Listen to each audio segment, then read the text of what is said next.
recording again, and thank you for being here and attending this webinar on high performance and self-sabotage. I'm Judith Richards. I'm the creator of the Richards Trauma Process, or TRTP.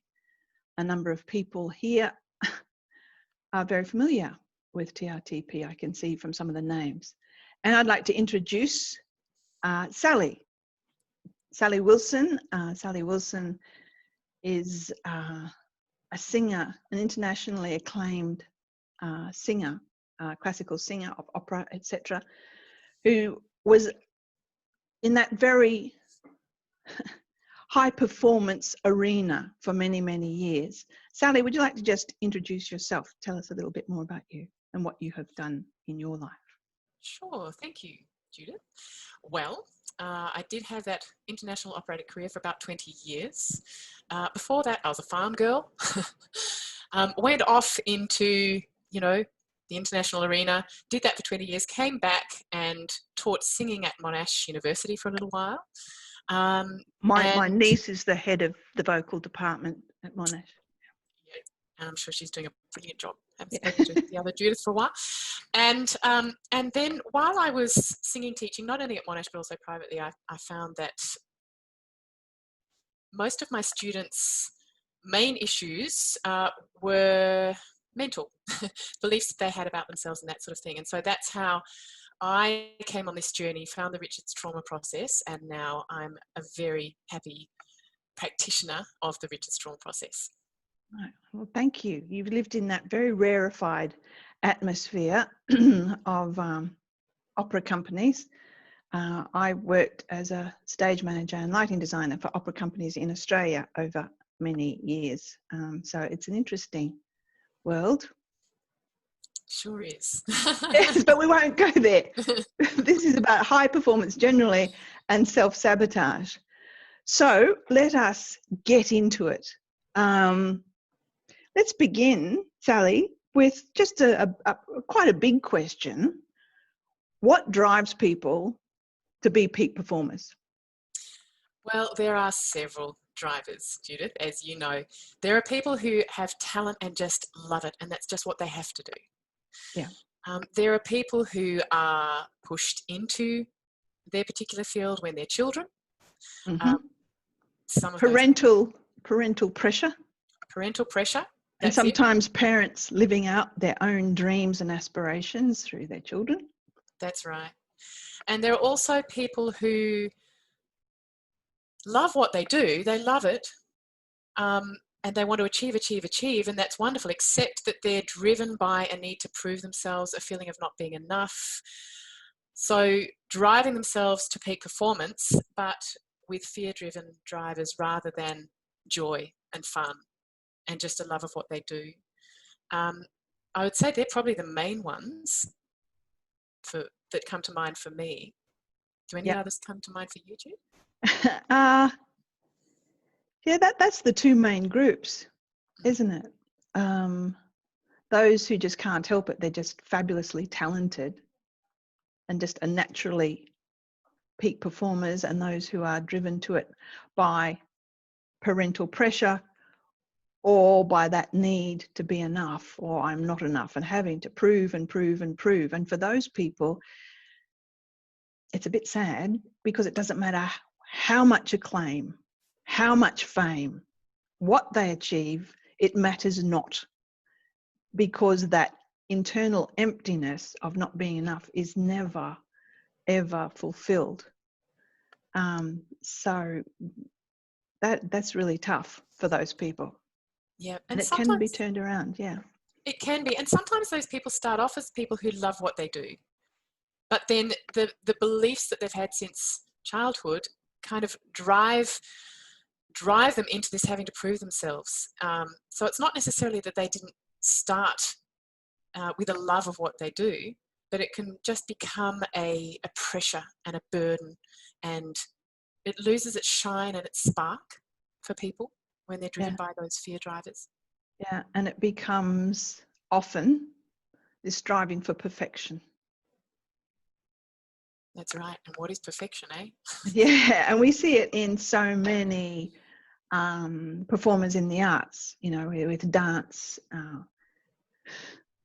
the footballers, sportsmen that drive for perfection, and some of them actually end up hating what they're doing.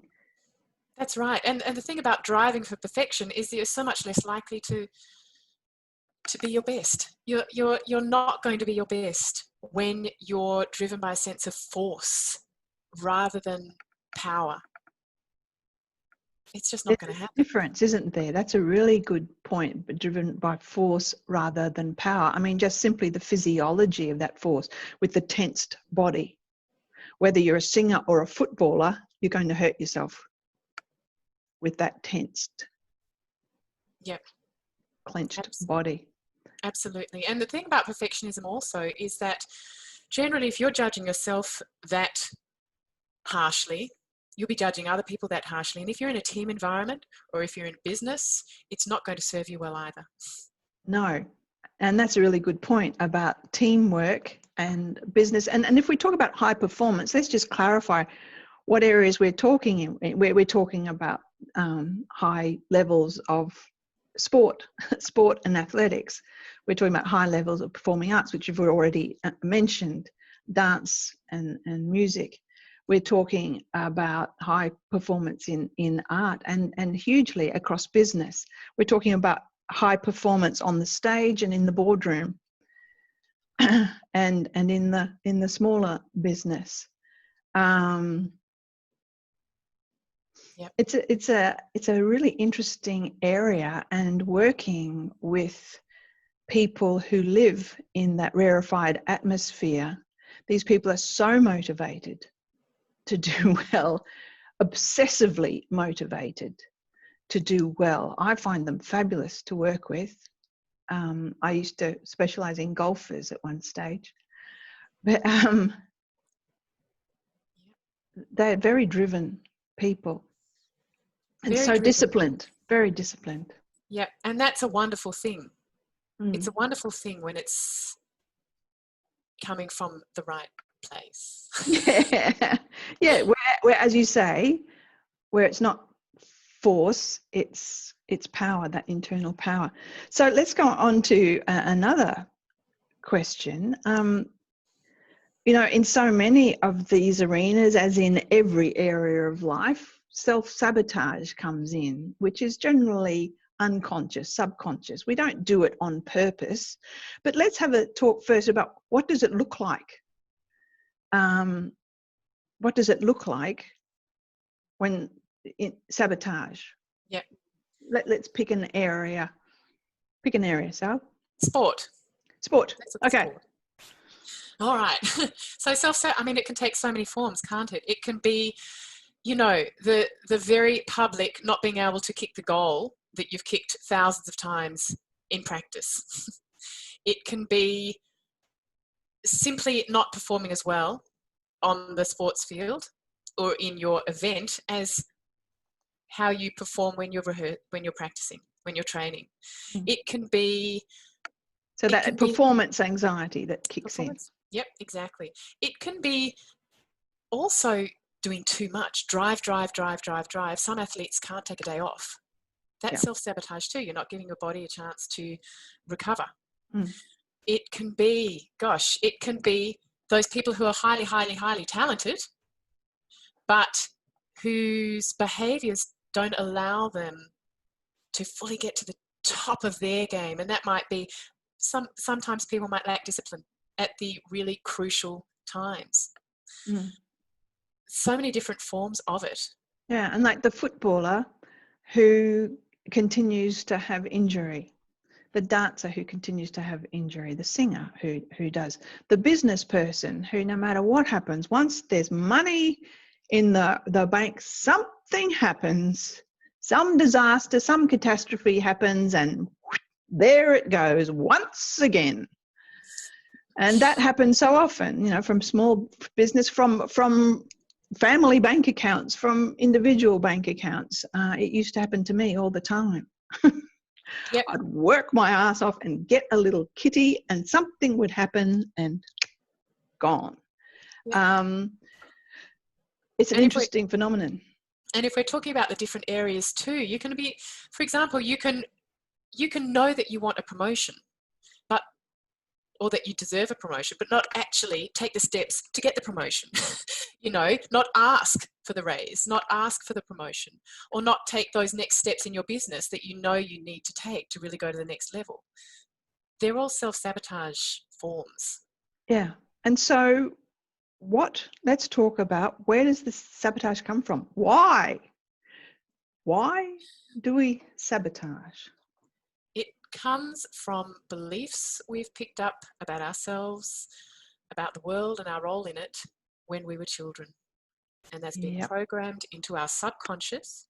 Yeah. One of our subconscious's roles, its main function actually, is to protect us. That's correct. So if our subconscious believes it's not safe for me to be successful, it's not safe for me to stand out and to be outstanding, or it's not safe for me, I don't deserve success, then your subconscious is so much more powerful than your conscious mind, and it will create behaviors in you to fit that reality, to actually create that reality for you.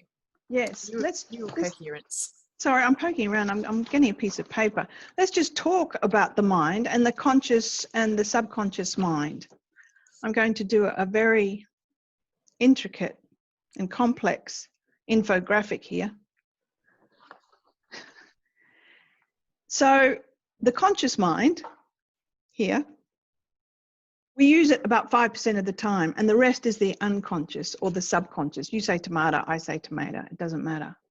But we think that this conscious mind is where it's all happening and that's in control. And it's not true. This big guy, the unconscious, is in control. And as Sally said, even before we're born, we take on ideas of who we are. Are we safe? Are we loved? And then we're born. And for some people, that's a life-threatening experience. And for the first 7 years, we're little sponges. The Catholic Church says, give me a child till 7 and I'll show you the man. The Nazis said, give me a child till 7, they're mine for life. We are programmed, literally. The programs are put into the computer that is us in those early years. And that is what runs our life. And so consciously, we can make the decision, yes, I will be successful. Yes, I will achieve this specific goal. And if the subconscious in those early years has taken on the idea that it's not safe to be successful, something might have happened when we were a tiny little child and we learned a big lesson. It's not safe to stand out. It's not safe to be outstanding. It's not safe to be seen and heard. It's not safe to be visible. And if I'm successful, I will be all of those things. And so the subconscious will say, well, I will keep you safe from that. And all sorts of things just happen. Our subconscious runs every chemical reaction, every electrical response in our body. And if I'm a young footballer who's been tagged, yep, he's going to be a star. And he goes, yes. And his conscious mind goes, yes, I'm going to be playing professional football in a few years. And this big, strong, robust boy starts having cruciate ligament injuries, hammies, things just go wrong with his body. And he has accidents in the game. He gets injured in the game. What's happening? His subconscious is taking action to keep him safe from being successful, being seen, heard, visible, outstanding, standing out, because the unconscious says that's not safe. So we see that in that scenario, but the same thing happens again and again. I was presenting in Sydney, one of the Sydney universities last November, and there was a very famous footballer in the workshop that I was running. And when I started to talk about this, and because he was there, I spoke in terms of football, and his legs started bouncing and he started holding his face and getting very agitated. And I said, are you right? I won't say his name. And he said, That's what happened to me. That's what ended my career. No matter what I did, it got to the point where I would run out onto the field knowing I was going to be injured. That's what happened. Yep. And it can happen in, Peter, yes. It can also happen in personal best performance. Our subconscious, no matter what our dear darling conscious mind wants to achieve and sets out to do, it's not the one in charge. If we've taken on ideas when we were little that are not in sync, if our unconscious and conscious mind are not in sync, they're at odds with each other, which one's going to win, do you think? It'll be the big guy, the subconscious. So it's so important, whether it's in our personal performance and what we're trying to achieve in our own lives. It doesn't have to be at the elite level, but you can see it very, very clearly at the elite level.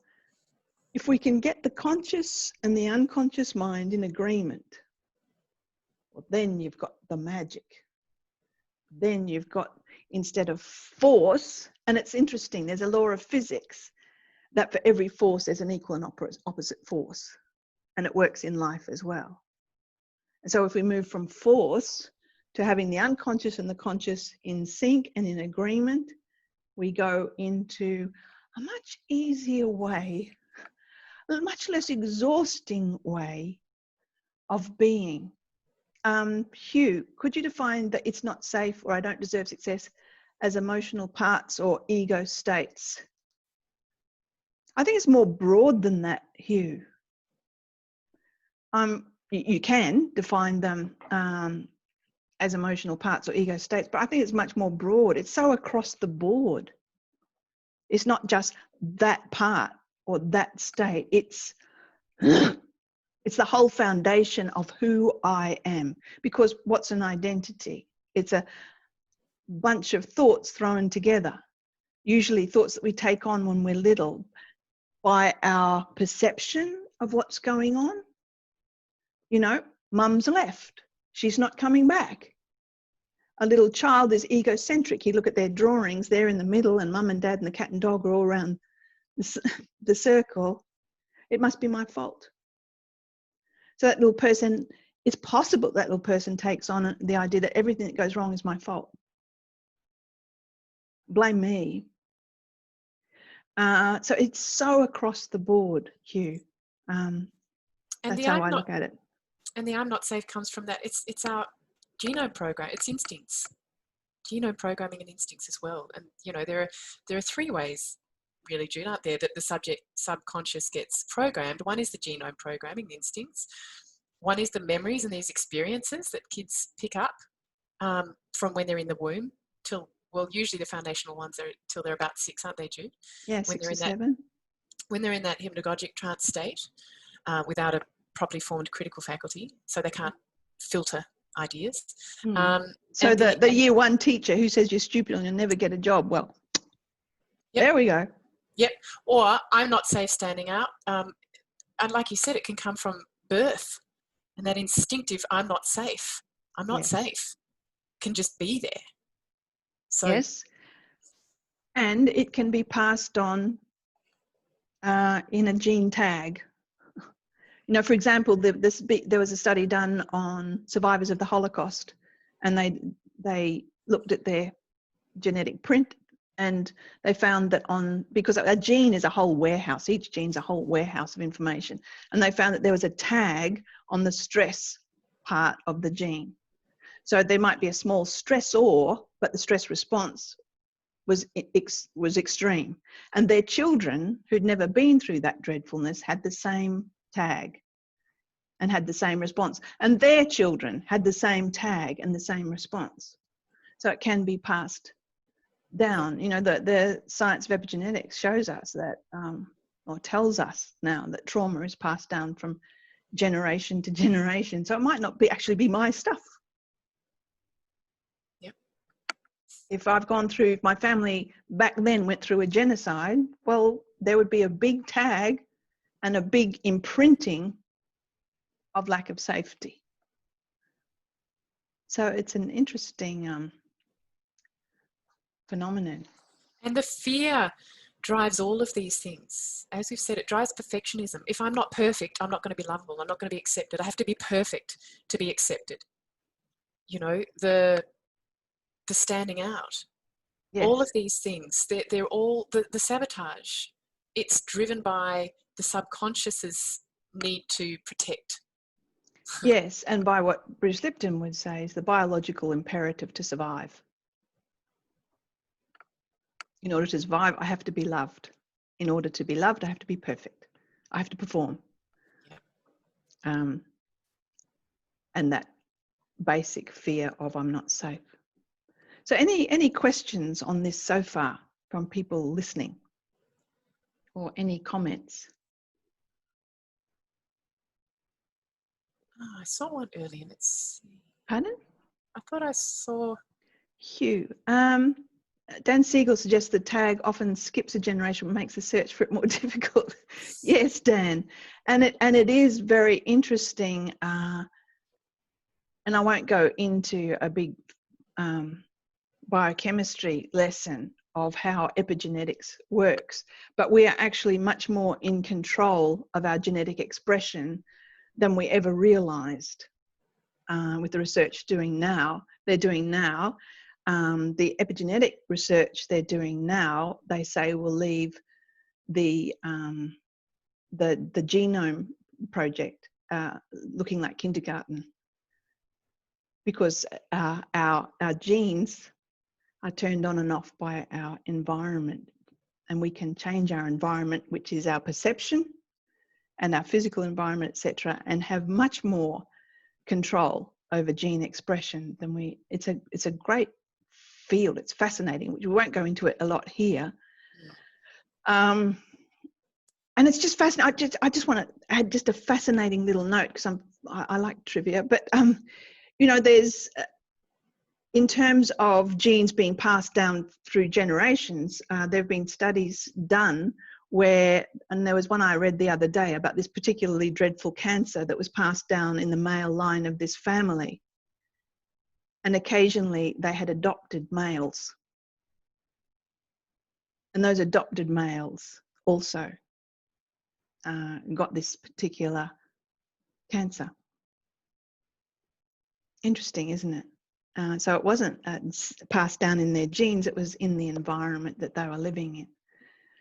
Yep. So, yeah, Helen, you said there were 3 sources of our programming: yep. Genomic, childhood experience, and what else? And also, there are actions of the conscious mind that affect the subconscious. So yes. that's what allows us to make changes too. Yes. One of the aspects. One of the aspects in which we can take control and shift these unconscious core beliefs. How I came to find out that these unconscious core beliefs were running my life. I just use myself as an example, as an illustration of what we're talking about. I had an interesting experience during my life, lots of them actually. So I was, you know, in a family with abusive siblings. It was an incestuous situation. I was Catholic, so there were lots of priests, and they used to stay at our house. Heads of Catholic orders who have been in the news. And Catholic, I mean, who else do you know who's been drugged and sexually abused by a Catholic nun? And by the time I was a teenager, I used to introduce myself. Hi, I'm Jude. I attract violent lunatics. What can I say? It's a gift. And my life was full of predators until I realized, but not until my last year of my 40s, that it was actually these programs that were running my life. I had the program. I don't matter. I deserve to suffer. I deserve to be punished because I'm a bad person. And why did I think that?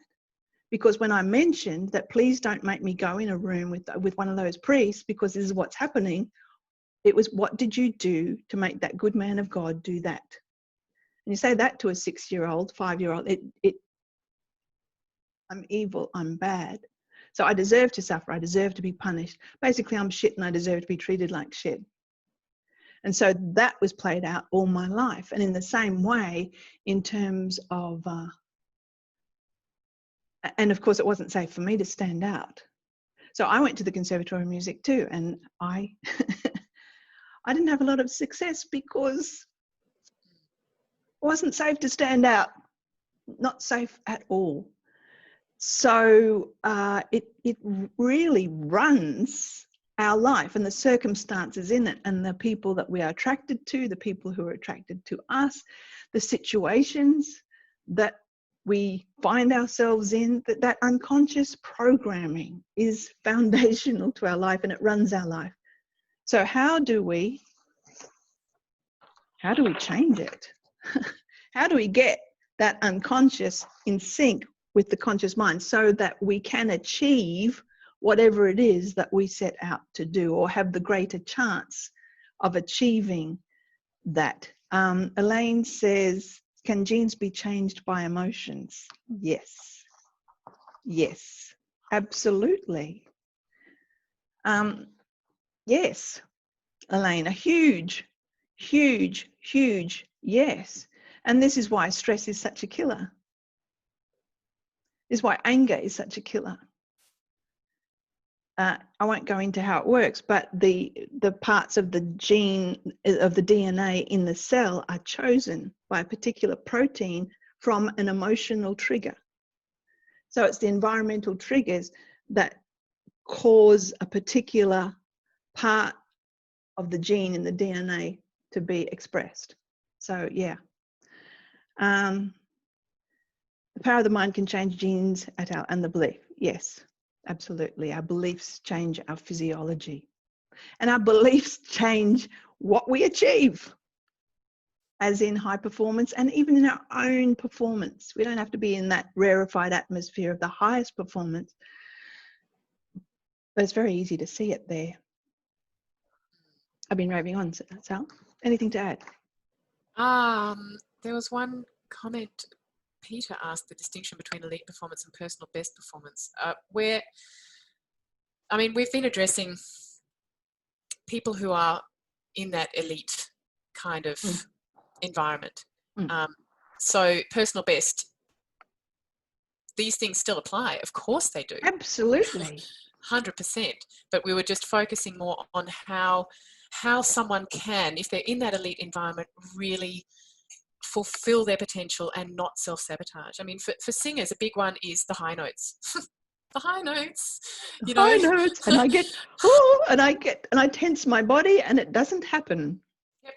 Because I'm scared, I'm not going to get it, or it's not safe for me to get it. Exactly. Or bombing auditions when they're fantastically talented. You know, a lot of people don't get past sort of the basic auditioning stage. And we see that with people who bomb out in exams. Yeah. We see that with people who bomb out in job interviews. You know, so whatever happens at that highest level happens in everyday stuff. It happens in elite levels of football and down the park on a Saturday in the local little league. And of course, we're not talking about people being affected only if they've lived through massive trauma, as we would describe trauma. We're talking about anyone. I had a great childhood. I was a perfectionist, and I know we'll talk about this in a little while, Jude, but and I had imposter syndrome. Now that I look back, I had it when I was in high school. I kept thinking, honestly, how have I fooled these teachers? Why are they giving me all these great grades? I don't get it. I don't know how I fooled them. And then I sort of felt guilty for fooling them. You know, then it creates all sorts of other baggage. That imposter syndrome is an interesting one, and it's rampant. It is rampant that I'm fooling everybody, and at any moment I'm going to be discovered. There's huge fear in that. And it's on stages and in boardrooms. I was walking with a friend, a fellow I know, a little while ago, and he is the CEO of one of our biggest companies, or has had a history as being CEOs in some of our biggest companies in Australia. And I said, how's it going? And he said, They haven't found me out yet. And this is a powerful man. And I said, found out what? He said, I'm only 5. I thought, this huge, big, powerful man was terrified of being found out.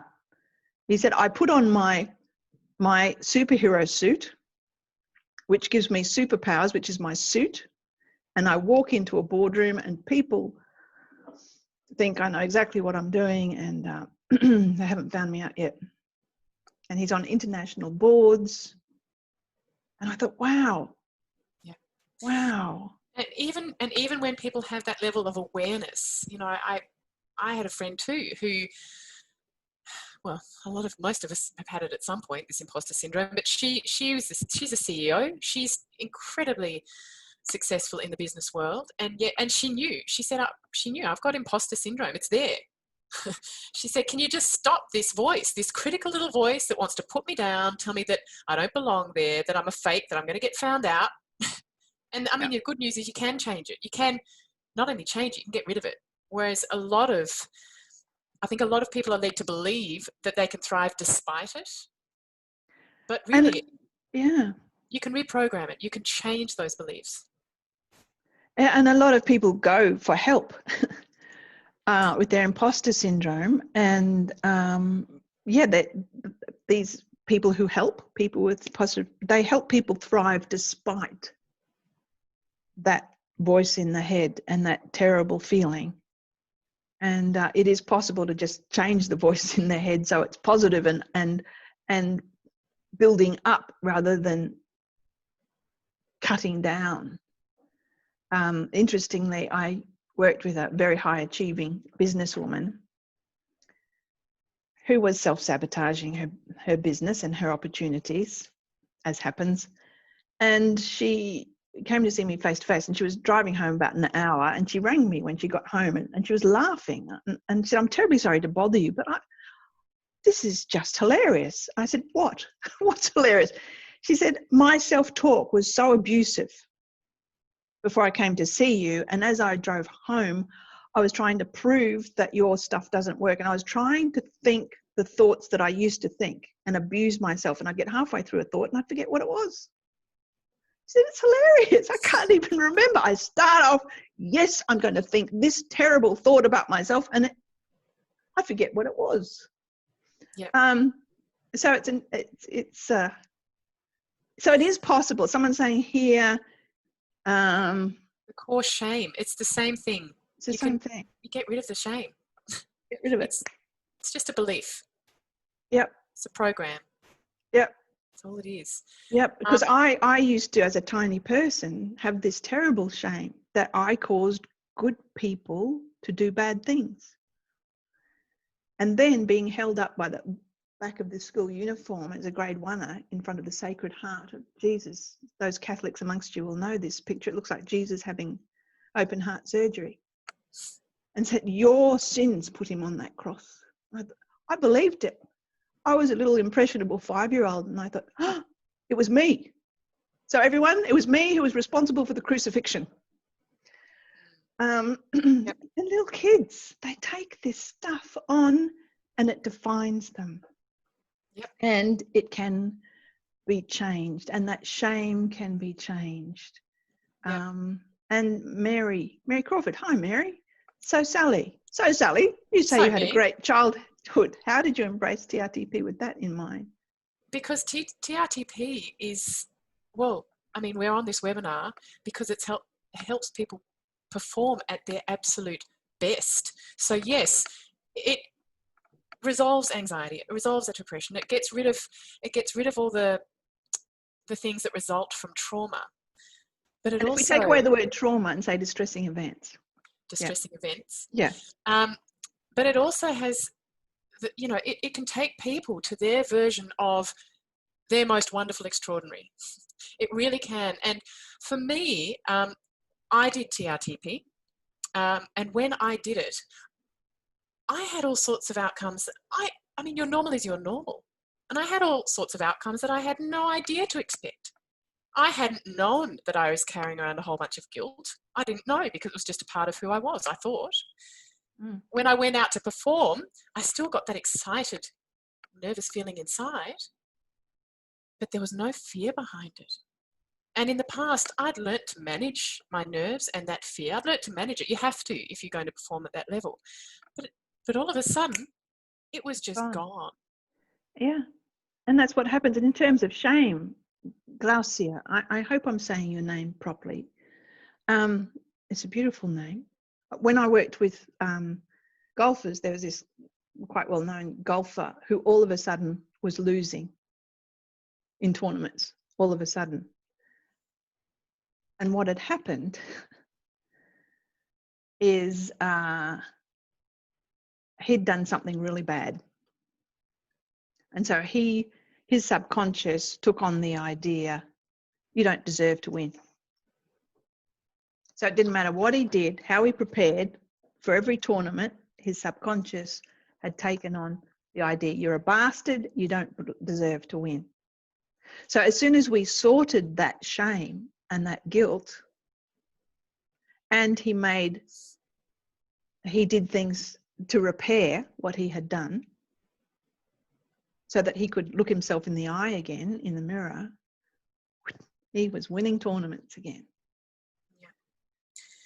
And for some people, they won't know what caused it, but you can still reprogram it. You can still change it. He didn't know. Right. So when did it start? What was happening in your life around that time? Because this is what we always ask. Yeah. So, and we should talk about performance burnout too, Sally. We should. Like performance burnout. Yes, performance burnout. And that happens a lot at those high levels of performance. But doesn't it happen all around? It happens all around. All around. I've worked with a number. There are so many people working in hospitals. I worked with a gorgeous pediatrician who had been working in emergency in children's hospitals for 30 years. He had extreme PTSD. I won't go into it. And complete burnout. And so what happens is, I mean, in his case, it was PTSD contributed to it. But with most people, we go along and we make ourselves continue and step up. Come on, step up. We don't whinge, a lot of us, and we just get the job done and we carry on and we end up working from deficit, giving what we no longer have and giving what we no longer have and giving what we no longer have. And the whole system starts to break down. It's just, we can't sustain it. I have found working with a lot of people, particularly in those high, across the board, but you see it a lot in those high levels of surgeons and whatever. So the distress of life builds up like the pressure in a balloon. And when we take that pressure down, the symptoms simply disappear. And that burnout can also be a form of self-harm. It's really that operating from deficit and not stopping and having the self-love to fill the bucket again and to take the time out and to nurture self. And it can be a form of self-harm. I don't run once again by the unconscious, I don't matter. Everybody else's needs are higher than mine, I don't matter. I'll just keep going. So if we sort this war between the conscious and the subconscious and get them in sync, the singer can hit the high note with a relaxed, confident body that's free of guilt and shame, etc. That it's the business woman can stop all the sabotage. It's an extraordinary thing that happens when we change those subconscious core beliefs, because it's those that are responsible for the self-sabotage. Change those and things change. So what are the techniques? In turn, the shame and guilt are different things. Okay. I hope, Sally, you can still hit the high note. Yes, she can. But I she better does not. it. I might deafen you all. No, she's not going to do it now, but you can see her on YouTube. So what are the techniques to sort the shame and the guilt? Ursula, I'll just do another quick infographic here. We have a distressing event. The shame and the guilt is because of distressing events. For example, my one, when my mother said to me, "What did you do to that good man of God to make him do that to you? It was your fault." So what happens when we have a distressing event? You know, take away the word trauma, distressing event. Our amygdala, the emergency services, goes off in the brain. The adrenaline, the cortisol is released into our blood system.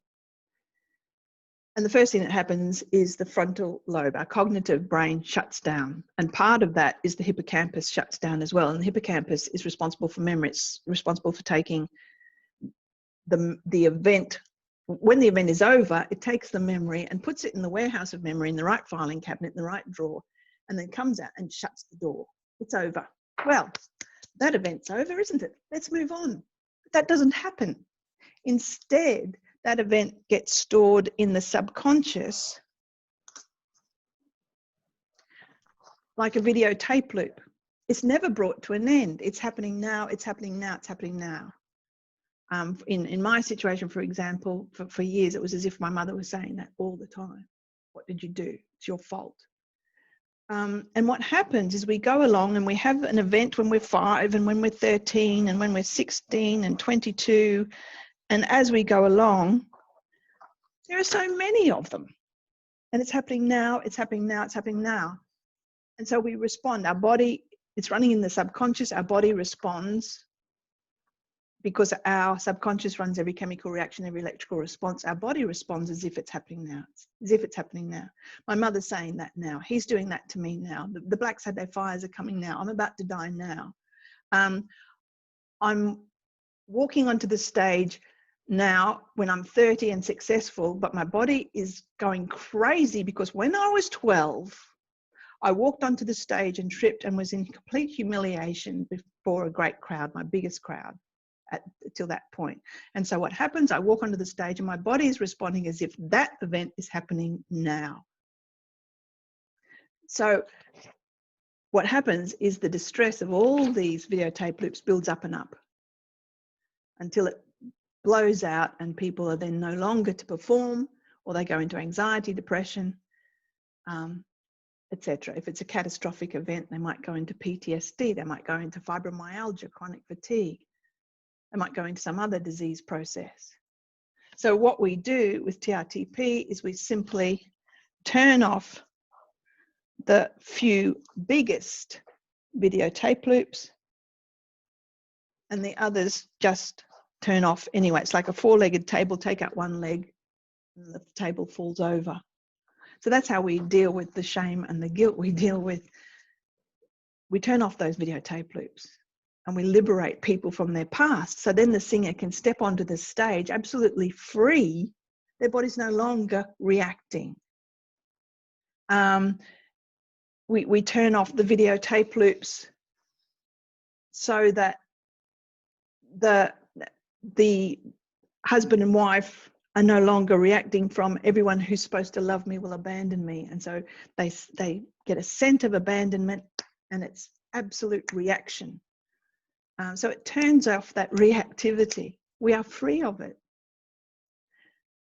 And we must get the unconscious and conscious in sync and change those unconscious core beliefs that keep those patterns locked in of, not being able to quite achieve success, whether we're a top opera singer or a dad who's got a small business and a couple of kids. It's the same across the board. So that's what we do, and we don't have time for that. In terms of changing unconscious core beliefs, that can be done very, very quickly, and I run workshops on that and teach people absolutely how you can do that in just 20 minutes.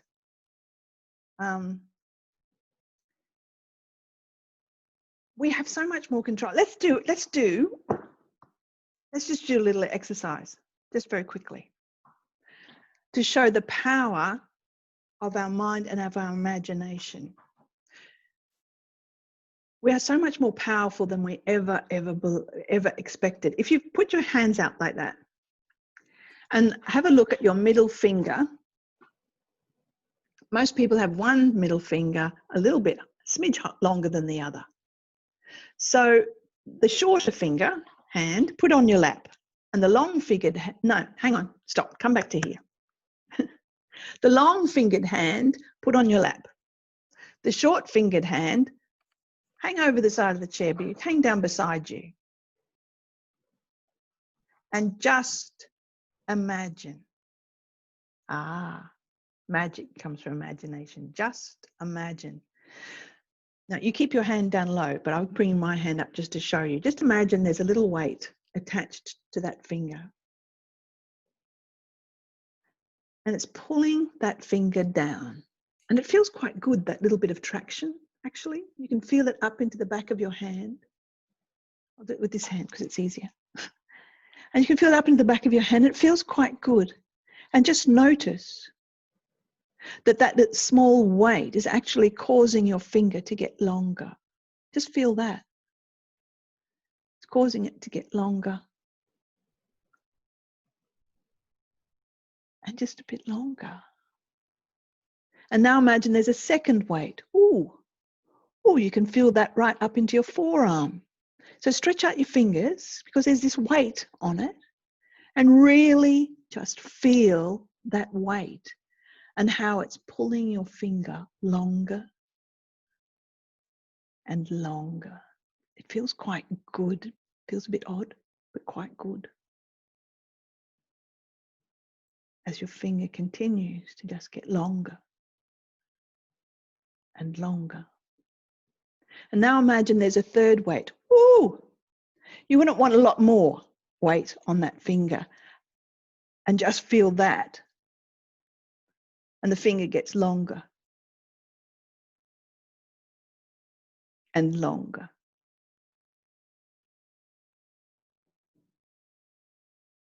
Longer.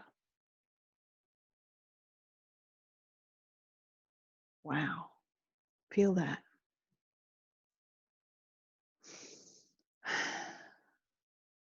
And now bring your hands up.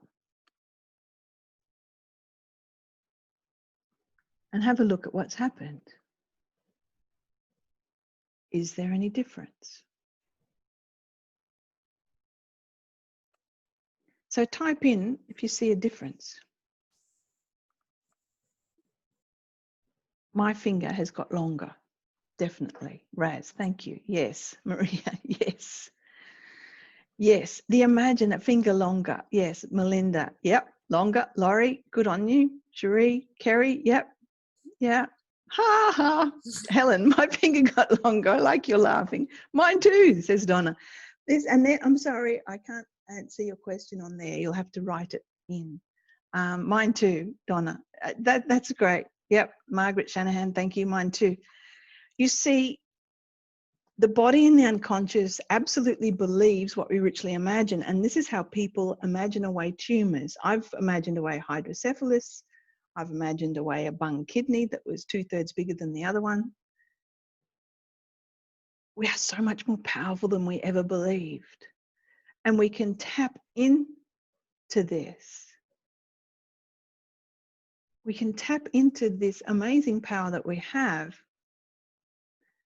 to actually change gene expression and to change our unconscious core beliefs, which will stop our self-sabotage. And that's what this is about. How do we actually stop self-sabotage? Well, stop what runs it, which is the unconscious core beliefs. Change those to the positive. Change those to the positive, from I don't matter to I matter, from it's safe for me to have success, as much success as I choose. It's safe for me to stand out and be outstanding. It's safe for me to be seen and heard. And you know what? I've got a lot to say and it's really good. It's safe for me to be visible.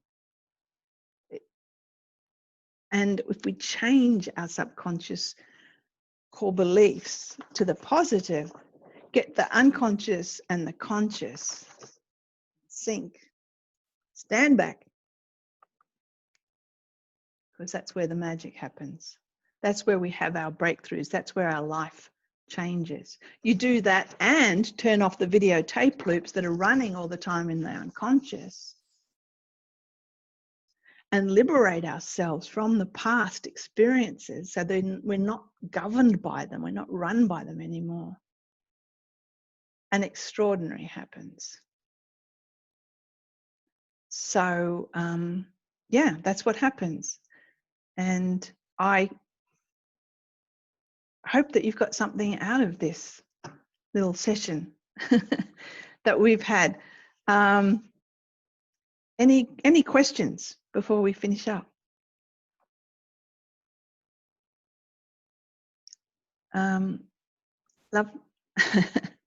Lovely to meet you, Sally, says Mary.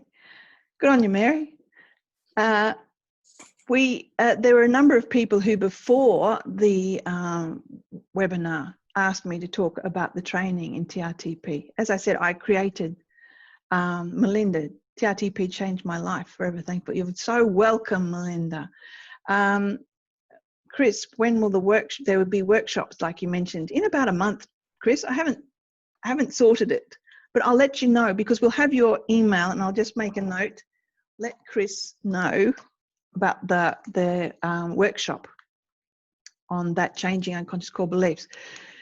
So yeah, I created this process and this model simply because of my own ridiculous life journey, which included, you know how I said I attracted violent lunatics? Well, I went up the hierarchy of violent lunatics, ending up with a homicidal psychopath who was into torture. And I was cut up over a period of 9 years. And I was in very bad shape. And during that time, my son was drugged and sold into a pedophile ring. So a little bit of trauma there. And we had to fix it. I had to fix my son. So that's what we set about to do. And that's how I came up with the process. And I've been teaching it for 5 years now. And it has remarkable, extraordinary results. We're doing the research, yes. We're entering into a partnership with the medical department at Melbourne University to further our research. And you've seen the outcomes, Sally, your own clients' outcomes and the outcomes of people, you know, Dr. Helen Marcel and lots of the other practitioners. Yep. And I mean, they still astound me, to be honest. I was just talking with a client today. I was having a chat with her about a month following the process. And she said she just literally feels like a different person. Some people actually have personality transplants. It's amazing. So, yes. And so what we are in trouble in our society. You know, if you look at the work of epigenetics and the science of epigenetics and how trauma is passed down from generation, and look at our last century with world wars, countless genocides, etc., that's passed down. We're on the edge of the tsunami of all of that. It's snowballing. And we're in a mental health crisis. I don't know if you've noticed. We need processes to work with people who are in pain, to take them by the hand and say, I've got you and you're safe and I know what to do. And this is the thing, to take someone to the place of it's over and I'm safe now.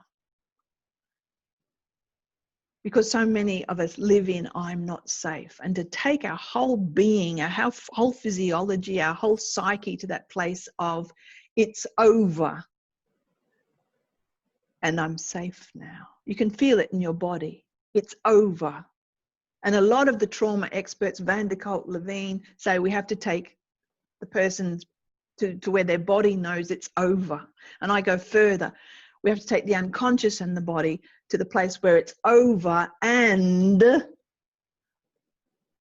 I'm safe now. And that's the resolution. And so that's what we do. We have to do something that's faster and more effective. Our endpoint is to change how mental health is done on the planet, and we are embarking on the research to prove the process. It's revolutionary, and we have lots of stats, lots of evidence already of EEGs before and after TRTP to show the change in brain function. So if this compels you at all, join us. Let's take the people who are sitting in front of us as our clients to a place of absolute liberation from their pain. Is it possible? Absolutely it is. And that's what we do. So in terms of high performance and self-sabotage, in terms of any performance, in terms of you and me and us, it's if we change our unconscious core beliefs so that they support us, so that they lift us up, everything changes and the pattern of our life changes. So on that note, do get in touch. The website is therichards.traumaprocess.com. You can go there and make an appointment for a phone call to find out more about the training. There's lots about the training on there. We're doing it all online now. Funnily enough, with COVID, it's all online, and we're having we're having better learning outcomes online than in the face-to-face. So it's an 8-week program, and the 3-day workshop is now online. It's fabulous. So thank you, Sally Wilson, for joining me in this conversation, looking back on what you have achieved in your high performance career is just mind-blowing. And thank you for joining us on this journey in TRTP. And thank you to everyone who's come onto the call.